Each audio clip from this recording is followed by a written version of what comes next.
খাগড়াছড়িতে বন্যা পরিস্থিতির উন্নতি হলেও মানুষের দুর্ভোগ কাটেনি। এবারের বন্যায় জেলায় ৭,৩৪৪ জন কৃষকের ১,০৩১ হেক্টর কৃষি জমির ক্ষয়ক্ষতি হয়েছে। ২৫টিরও বেশি গ্রামীণ সড়ক ক্ষতিগ্রস্ত হয়েছে। এ নিয়ে জেলার বটতলী এলাকা থেকে বিস্তারিত জানিয়েছেন ছোটন বিশ্বাস। নিম্ন অঞ্চলের থাকা মানুষগুলোর দুর্ভোগ এখনো কাটেনি। সৃষ্ট বন্যার কারণে নিম্নাঞ্চল প্লাবিত হওয়ার পাশাপাশি এখানকার কৃষি ফসলি জমিরও কিন্তু ব্যাপক ক্ষয়ক্ষতি হয়েছে।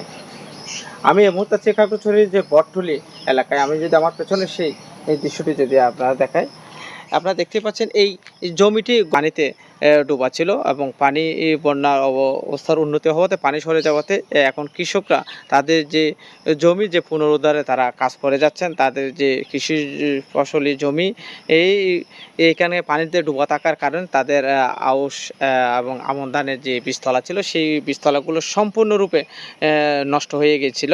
আমি এই বিষয়ে কথা বলেছিলাম খাগড়াছড়ি কৃষি সম্প্রসারণের অধিদপ্তরের উপপরিচালক মোহাম্মদ নাসিরউদ্দিন চৌধুরী। তিনি জানিয়েছেন সৃষ্ট বন্যায় জেলায় ১,০৩১ হেক্টর কৃষি ফসলি জমির ৭,৩৪৪ জন কৃষকের আউশ আমন ধান সহ গ্রীষ্মকালীন যে সবজি রয়েছে সেই সবজির ২,৭১০ হেক্টর কৃষি ফসলি জমির কিন্তু ক্ষয়ক্ষতি হয়েছে।